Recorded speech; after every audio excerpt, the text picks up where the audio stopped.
The colony was gone, all 115 people gone without a trace. And all that was left were two strange messages. One was on a tree and one was on a fence post right in where the colony used to be. And for centuries, historians and amateur sleuths alike have debated what those messages mean.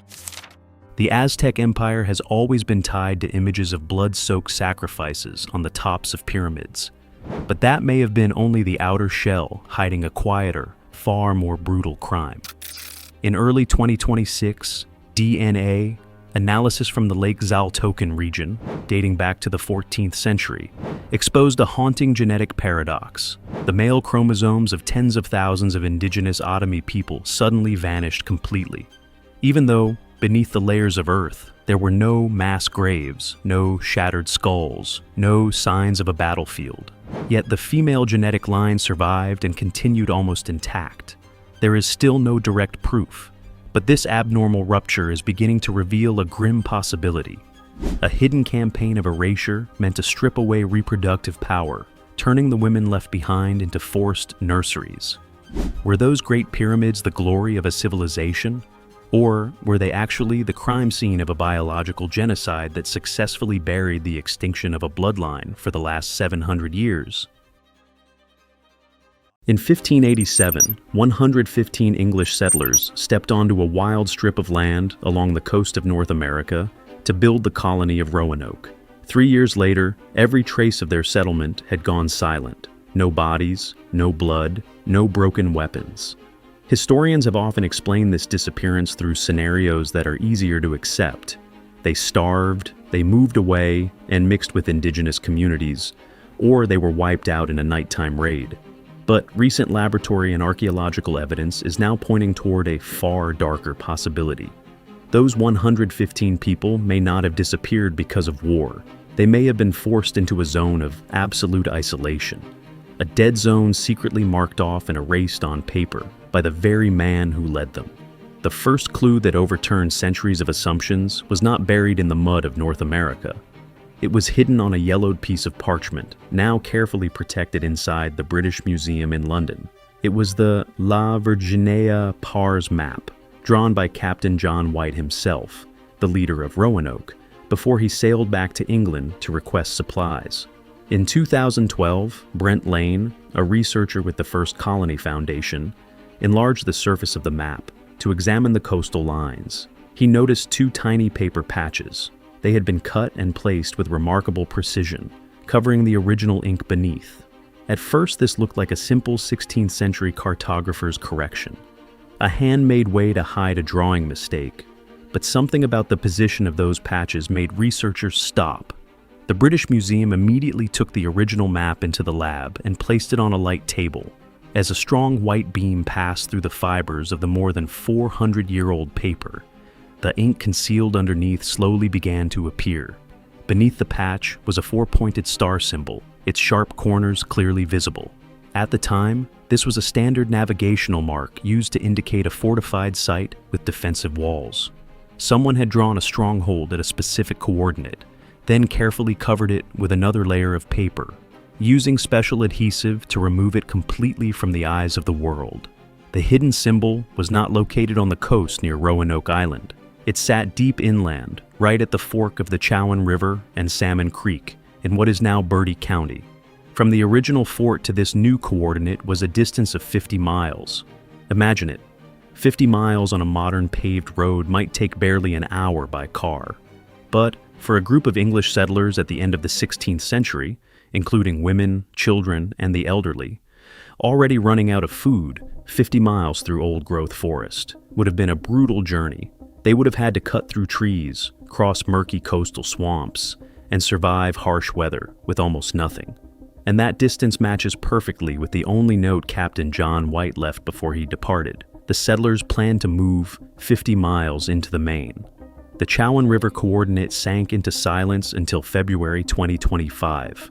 An archaeological team, equipped with location mapping instruments, decided to open excavation pits at the very river junction the hidden ink had pointed to. The area became known as Site X. The shovels turned over layers of waterlogged silt. Beneath the sour-smelling mud, What they brought up was not silver coins, musket barrels, or buried treasure. Resting beneath the roots of ancient trees was a skeleton. It belonged to a woman, preserved almost completely by the oxygen-starved mud. The genetics lab immediately extracted samples. Mitochondrial DNA analysis, the stable genetic code passed only from mother to child, delivered a result that shattered every remaining doubt. The genetic data confirmed that this woman carried European ancestry. She absolutely could not have belonged to the first English expedition that reached North America in 1585, because that group was made up entirely of men. She also could not have come from the later Jamestown colony, because Jamestown settlers never moved that far south. The presence of this female skeleton locked one physical reality into place. The hidden symbol on Captain John White's map had never been a drawing error. It was a real coordinate. It was where the Roanoke settlers had moved, where they had tried to survive, and where they had died. But the most disturbing abnormality lies in the way that coordinate was hidden. Chemical testing of the map's surface showed that the paper patching technique and the ink were strikingly similar to methods used in Tudor England to mark a red zone. On life-or-death nautical maps, coordinates covered by paper or crossed out with ink acted as emergency warnings between captains, ordering them not to approach the coast under any circumstances. If that hidden ink was actually a quarantine order, an attempt to seal off the Chowan River zone from the outside world, then what kind of threat was the European woman's body carrying deep inside? The female skeleton lifted from the mud of Site X carried an almost chilling sense of peace. When the settlers buried her, they did not throw the body away in panic or haste. Her position followed the strict rules of Christian burial, head facing west, feet stretched toward the east. In the fierce religious belief of the English at the time, this burial position ensured that the dead could rise and face the brilliant dawn on Judgment Day. That detail establishes something important. The survivors still had enough time, enough clarity, and enough community order to perform a solemn burial for one of their own. On the examination table, the physical structure of the skeleton continued to tell a story completely different from the most common assumptions about Roanoke's collapse. The skull was fully intact. All 12 pairs of ribs showed no fractures. The limb bones were smooth. There were no cracks from sword blows, no deep cuts from arrows, no marks from stone axes. Whatever took this woman's life did not come from a bloody massacre. Spanish soldiers and tribal warriors were not the killers. The horrifying truth only began to emerge under the cold light of the laboratory, when forensic specialists placed a sample from her femur into a micro-CT scanner. This is ultra-high-resolution computed tomography, a machine that peels open space itself. It fires thousands of X-rays through an object to reconstruct every crack, ridge, and internal structure inside the bone at microscopic resolution. And the 3D images that appeared on the screen struck a hard blow against traditional archaeological thinking. Beneath the smooth outer shell of bone, which looked almost completely normal, the entire internal spongy structure had been widely destroyed. The bone marrow, the blood-making factory, the core of human life, had been hollowed out and shredded into tiny voids. Imagine the core of a dense hardwood tree, solid and strong, only to be chewed from the inside within a few nights by an invisible swarm of termites, leaving behind the crushed architecture of a honeycomb ready to collapse. In pathology, this pattern of destruction carries a message that cannot be ignored. If someone slowly died from exhaustion, starvation, or thirst after a 50-mile journey, the body's survival system would gradually pull calcium from the outer bone to keep itself alive. The whole skeleton would thin and become porous over time. But in this case, the damage moved from the inside outward at terrifying speed. It drove straight into the core of the bone so quickly that the outer surface had not even had time to react or show the usual signs of nutritional collapse. That kind of extreme marrow destruction is the signature death sentence of highly toxic anaerobic bacteria, or blood-borne fungal infections. It does not give the victim time to waste away. It enters the system and brings it down from within. Most likely, this brutal sentence was not random. It suddenly connects with old indigenous stories that had almost disappeared from memory. Along the Chowan River, elders once spoke of flooded dead lands hidden beneath the shadows of pine forests. Some folk accounts described stagnant swamps that sometimes released a dark, heavy stench, a deathly air so dense that even the most sensitive wild animals would freeze, turn around, and flee. The medical data from the cross-section of the femur is drawing a deeply grim scenario. This woman did not collapse from exhaustion while fleeing the old fort. It appears she walked directly into an outbreak site. That unknown pathogen entered her body, silently drained her life, and corroded her from within in only a matter of days. A death caused by a fast-spreading pathogen with that level of destructive force does not take only one life. It instantly turns the body into a biological bomb waiting to burst, ready to release deadly bacteria into the air or seep straight into the wet groundwater of the coastal plain. Standing inside a completely unfamiliar old-growth forest, surrounded by darkness and raw fear, the 114 surviving English settlers understood that their existence was being threatened by an invisible monster. To stop that biological bomb from exploding and swallowing the entire colony, what brutal method were the survivors forced to use on the body of one of their own?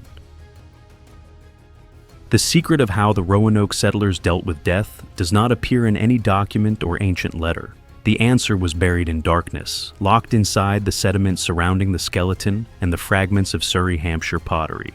When soil samples from the Site X excavation pit were placed into a spectrometer, geochemists immediately recorded a disturbing anomaly. The concentration of quicklime, also known as calcium oxide, along with dense wood ash, was dozens of times higher than the natural level of the surrounding environment. Imagine this. Quicklime is not a harmless mineral powder. When it comes into contact with moisture and bodily fluids, it triggers a violent heat-producing reaction. The heat released can cook, burn, and break down biological tissue directly beneath wet ground. For English settlers born into the 16th century, an age when the ghost of plague still hung over every corner of Europe, pouring a massive amount of quicklime over a body was not a religious burial rite. It was a desperate medical lockdown. Tudor medicine was dominated by the theory of miasma. People believed disease spread through invisible poisonous air rising from corpses and decay. The huge amount of quicklime poured into Site X appears to have been the survivors' final attempt to isolate the corruption. They were trying to burn the pathogen in place, locking the root of the deadly infection before the bad air could spread into the atmosphere or sink straight into the groundwater near the river. But the severity of this hidden coordinate is revealed not only by what was found there, it reaches its peak through what was missing. A silent absence across the excavation pits is overturning the old historical picture. There was not a single fragment of a clay tobacco pipe.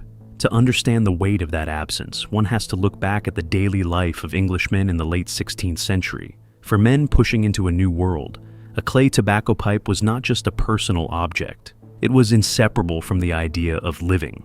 The pipe filled quiet hours. It steadied the mind. It appeared when the group gathered around a fire, talked, and found a rare trace of calm in a wild and uncertain world. Anywhere English settlers truly put down roots and built a village, as they later did at Jamestown, thousands of broken pipe fragments always appear scattered through household trash deposits. Clay pipe fragments are the undeniable physical fingerprint of a community settling in for the long term. The complete disappearance of tobacco pipes at Site X carries an ice-cold message. The people who reached this coordinate did not have even a single moment of ease. They never sat together. They did not talk. They did not care about calming their nerves. The archaeological data shows they were only struggling to count each breath in a state of broken survival. Everything begins to form a ruthless picture. No tobacco smoke, quicklime everywhere, and only a few rough cooking pot fragments used for little more than boiling water.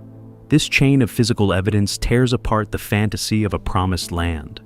The place where that woman fell was never a new village where life could begin again. Most likely, Site X appears exactly as what it was, a cold field quarantine station. When disease began tearing through the fort, the first people to show symptoms may have been forcibly separated from the rest. They were pushed deep inland, swallowed by the pine forest, and left with only the most basic supplies. It was an isolation zone where people were left to live or die on their own. It was a severing decision made to save what remained of the colony. But if a pathogen had spread so violently that it forced them to establish such a brutal quarantine station 50 miles from the original fort, what harsh trap had North America's wilderness already hidden? One capable of driving 115 healthy people to the edge of extinction. One of the cruelest pressures that slowly strangled the 115 people at Roanoke was never recorded in a desperate letter or a tear-soaked diary. Ink can fade, paper can rot, but their death sentence was encoded silently by nature, deep inside the hearts of ancient trees. Recently, paleoclimate researchers extracted tree ring data from ancient bald cypress stumps. These trees can live for thousands of years, rooted deep across southeastern Virginia and northeastern North Carolina. When the wood cores were brought into the light, the growth chart collapsed. The rings from 1587 to 1589 had shrunk to an extreme degree, so thin they nearly fused together. That data revealed an irreversible death sentence. The moment the Roanoke settlers arrived was the peak of the worst and most violent drought in 800 years. Imagine what that meant for a small community. The familiar river network around Roanoke Island, once their lifeline of fresh water, began dropping toward the bottom. Streams dried out fast, turning into stagnant, muddy pools. Beneath the burning summer sun of North America, the little water that remained heated up, thickened, and evaporated into something closer to sludge. Nature did not need to invent some fictional supervirus or invisible monster to kill a colony. It killed in the simplest way possible. Drought had to do only one thing, something brutally practical. It took away clean water. When the last groundwater sources began to fail, thirst started to take control of reason. The English had no choice but to lower their faces into the mud and drink from standing pools. But those same stagnant pools, baking under high heat, became massive breeding grounds for disease. Forced to swallow contaminated water filled with decomposing microorganisms every day, the settlers' immune systems collapsed. It opened the door for intestinal disease to tear through their bodies, for parasites to multiply, and for extreme physical exhaustion to set in long before the marrow-eating bacteria could finish them. Trapped between the edge of scorching thirst and a violent spread of disease, most people would imagine the crowd panicking, trampling one another in a blind rush to escape. But the physical evidence points to a much colder reality. At the site, archaeologists found broken English pottery fragments scattered in many completely different directions. Some lay in the excavation pits at Site X, 50 miles inland. Others appeared all the way out on Hatteras Island along the coast, dozens of miles away. That wide spread of broken pottery does not reflect a blind, chaotic flight by a crowd moving together. It points to a calculated survival strategy, cold, painful, and deliberate. They split apart to preserve what was left. Instead of staying together to die inside a fort where life had run dry and disease had taken hold, they were forced to break the community into smaller pieces. The decision was made to divide into small groups and move in different directions, increasing the chance of finding new, uncontaminated groundwater sources. At the same time, it was the only way to separate those who were still healthy from those beginning to show symptoms. Survival has always demanded a price. This was a brutal decision. The healthy were forced to leave the weakest behind. They abandoned the entire wooden fort structure that had once symbolized hope and safety, then walked into the blind darkness of the forests with no clear path ahead.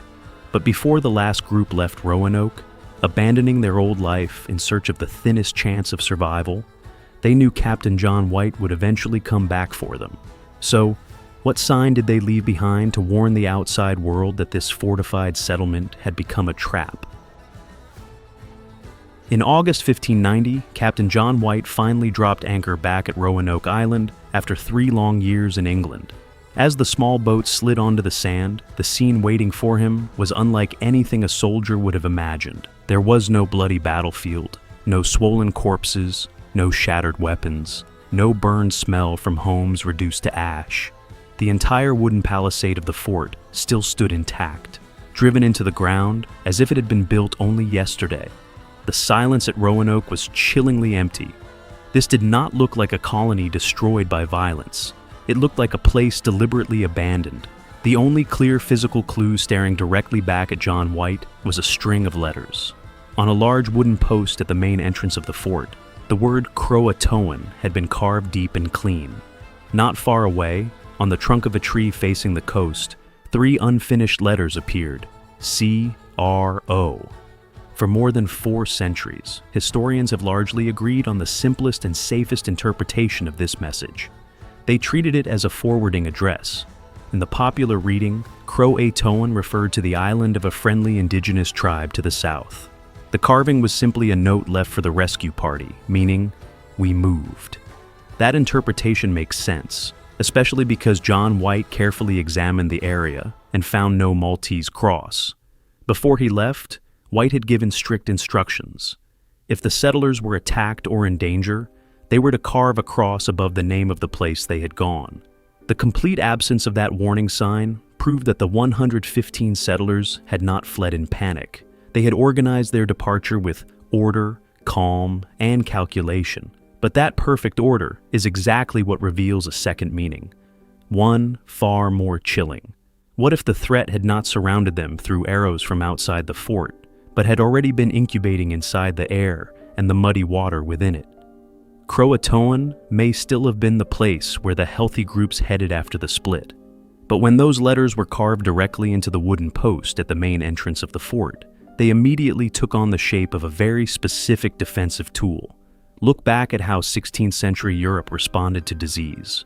When plague swept through cities, sickness did not just bring death. It turned living spaces themselves into weapons of infection. Houses with sick people inside were avoided. Belongings were burned. Those trapped within were placed under absolute isolation. Tudor authorities required one clear measure. A large, unmistakable mark had to be placed directly on the door or entrance of infected houses. It was a visual barrier, a medical warning sign, ordering outsiders not to cross the threshold. Through the lens of epidemiology and survival psychology, carving CROATOAN at the main entrance was not a welcome sign. It was how 16th century English settlers marked an infected zone. And if that is true, the 3 unfinished letters CRO carved into the tree near the shoreline carry a completely different meaning. For years, people assumed the carving was left unfinished because the person making it had been suddenly ambushed. But in a more brutal scenario, it may have been the final desperate effort of someone already infected. As the body began to fail from the toxins of the bacteria, eating away at the bone marrow, this person may have struggled farther outside the fort, gritting their teeth to carve one more warning sign at a distance. The purpose was to make sure any supply ship approaching the shore would stop before the newcomers accidentally touched the boundary of the dead land. Roanoke's fort was not left perfectly abandoned because its people ran from war. It was left behind because the entire space inside had become a sealed biological trap that could no longer be saved. Those 115 people were forced to accept a trade. They moved into the deep forests, established a field quarantine station at Site X, threw away every technological advantage of defensive walls, abandoned their shelter, and left behind the protection of the wooden palisade. They turned the word on the post into one final desperate seal. And in truth, that visual barrier worked. It truly succeeded in stopping John White from stepping into the source of infection, saving his entire crew in 1590. The first English colony in America may have been broken in silence by thirst, an unknown pathogen, and brutal survival decisions no one wanted written into history. But if the power of extreme nature once forced a community to sacrifice its own existence in order to seal away an ancient pathogen, then a larger threat may still be waiting. Beneath the deep coastal mud of North Carolina, did that marrow-destroying anaerobic bacteria truly die? Or is it only sleeping patiently, waiting for the next mega drought of the 21st century to wake once again? Share your thoughts with us in the comments section. Remember to like, share, and subscribe for more. Also, click the next video showing on your screen. You will enjoy it.